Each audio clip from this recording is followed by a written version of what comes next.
Hello, and welcome to week 69 of our 2-year Bible study. We're in the midst of Jeremiah and up to chapter 39.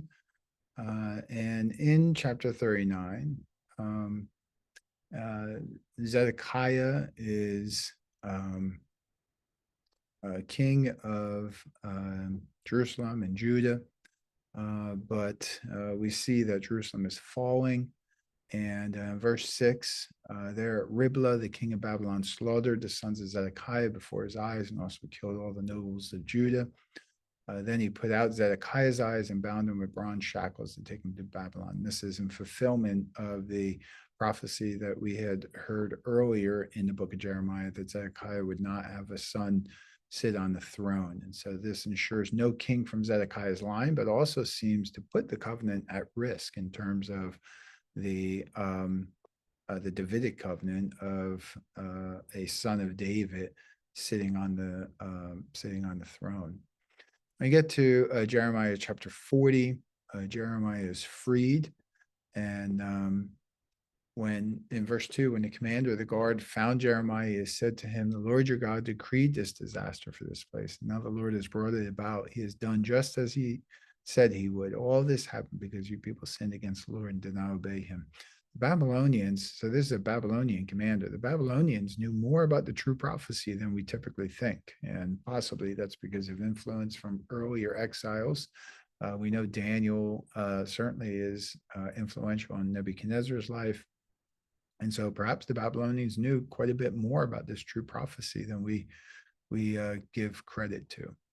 And then in verses 11 and 12, we see when all the Jews in Moab, Ammon, Edom, and all the other countries heard that the king of Babylon had left a remnant in Judah and had appointed Gedaliah, son of Ahikam, the son of Shaphan, as governor over them, they all came back to the land of Judah, to Gedaliah at Mizpah from all the countries where they had been scattered, and they harvested an abundance of wine and summer fruit. This perhaps is a partial fulfilling of the diaspora regathering, but these people are not going to be faithful to God. And so this sounds almost like the beginning of the messianic time frame, but really is not, because the people who are returning are going to be unfaithful. We're going to turn to Psalm 74 here, and again, this is a psalm that may or may not have been written during this time frame. We know it's a psalm of Asaph, but it may have been written by Asaph during David's time or in the style of Asaph. So Asaph, kind of like Asaph's poetry, might be what the heading means. But this psalm really looks at God, the creator, is implored to rescue his people from evil enemies. It's an appropriate psalm for us to be reading during the downfall of Jerusalem.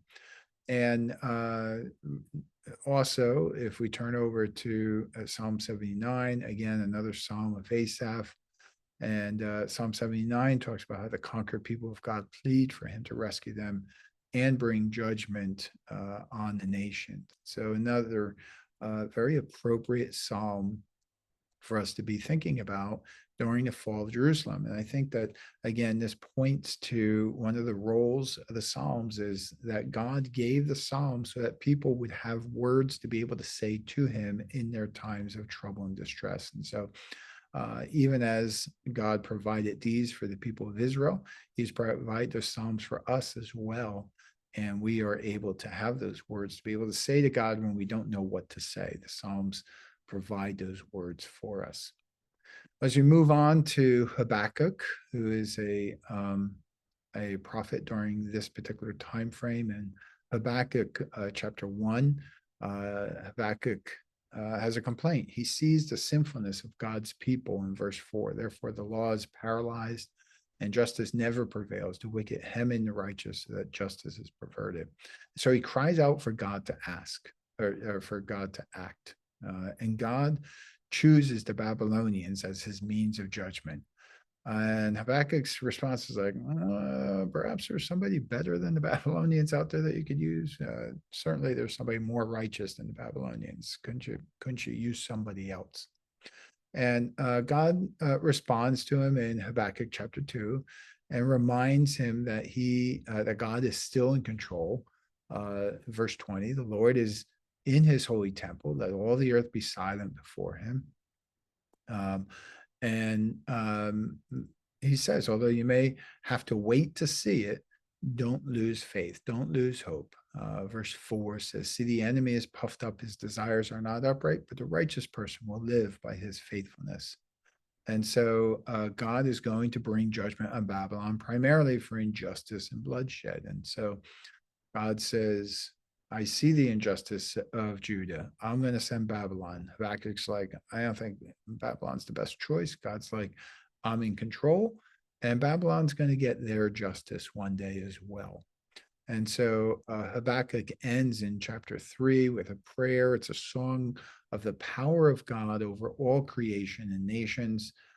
Reminds about God's power in the flood, reminds of God's power in the Exodus, and that God is powerful over those who come after his people.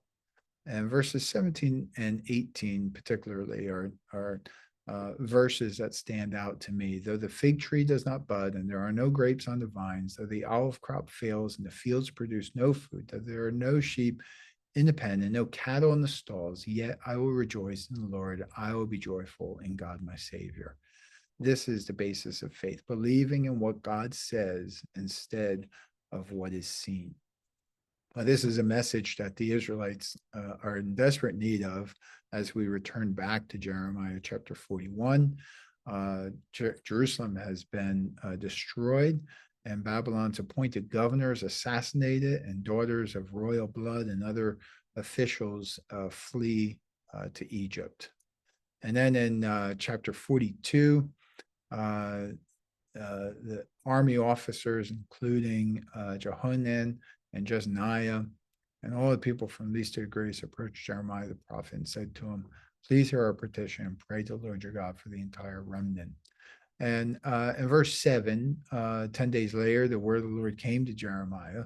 What's interesting is Jeremiah prays to God, but God takes 10 days to respond. Sometimes God's response takes time. We oftentimes think, well, God is timeless. He can respond anytime he wants, but he has a purpose behind those delays. And sometimes his responses to us are delayed. It's likely that the people had fled to Egypt. Hopefully, I think that they were awaiting God's rescue again. Probably because they're also safe from Babylon there. So there's multiple reasons there, but God tells them to return to Judah and prosper or die in Egypt. God's saying, you cannot escape what I am bringing upon you. This is something that you have brought upon yourselves, and that I want you to turn back to me. I don't want you to turn to Egypt. I don't want you to try and escape this. You need to go through this. And so in chapter 43, they flee to Egypt to avoid Babylon, and Babylon will find them there by God's power. In Jeremiah chapter 44, there is this disaster because of the idolatry. In verse 8, we can see, why arouse my anger with what your hands have made, burning incense to other gods in Egypt where you have come to live. You'll destroy yourselves and make yourselves a curse and an object of reproach among all the nations on the earth. They still saw other gods in Egypt, even after seeing what God had said was going to happen. They still seek out these false idols. And of course, this is the human condition. We all seek out our idols. We would much rather find our purpose and our power and our peace in anything else but God. And so we are not so much unlike these people. Rather than relent, they continue to worship the Queen of Heaven, which is probably Isis, as opposed to the king of the universe. And the women that are mentioned throughout this chapter are mentioned because they're part of the royal blood. So they kind of they're not queens, but they do represent the regal family. In chapter 45, we read a message to Baruch. Baruch has transcribed all that Jeremiah has prophesied and sees himself in the prophecy, but God will rescue because if he remains faithful rather than pursuing that personal gain, it will show his faithfulness to God. Chapter 46 is a message about Egypt, that Egypt is going to be destroyed. So good luck going to Egypt to try and escape Babylon, because Egypt is going to be destroyed. And in fact, all the nations that Israel is exiled to will be destroyed, but not Israel. We see that in verse 28, where God says, "Do not be afraid, Jacob, my servant, for I am with you.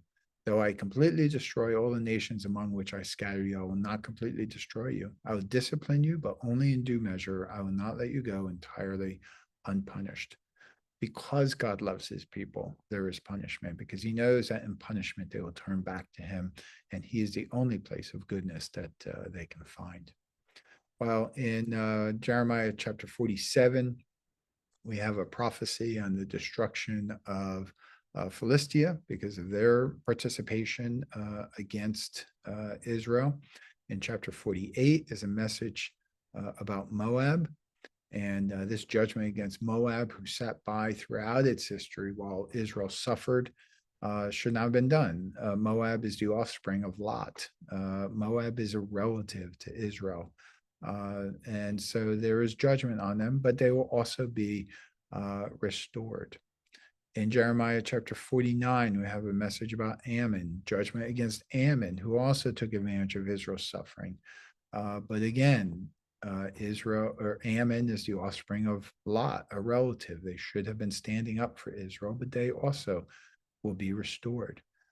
This chapter also, 49, talks about judgment against Edom, the offspring of Isaac. That's a relative. Edom should not have been sitting by watching all this happen. Doesn't speak of restoration for Edom, but instead they'll be driven from their city and the cliffs and destroyed. There's a message against Damascus here as well. And Damascus is destroyed, and Damascus is the capital of Syria. Kedar, who's an offspring of Ishmael, who's a relative, and Hazor will be destroyed. Both are nomadic tribes in the Arabian Peninsula.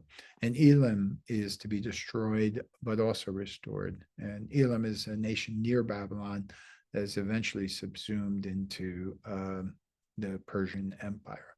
So we see all these places where the Israelites are exiled to, that God holds them accountable for the way that they have treated God's people, even though he's using these different nations as an instrument. So just because we are doing or accomplishing God's will, if we are not doing it in concert with him, in partnership with him, but instead doing it for our own purposes or our own sinfulness or foolishness, that does not absolve us from the responsibility of our actions. And that's something that we ought to, again, keep in mind in our own hearts as well, that we want our hearts, our character, to be aligned with God's, so that when we do something, that we are doing it in partnership with what God is accomplishing.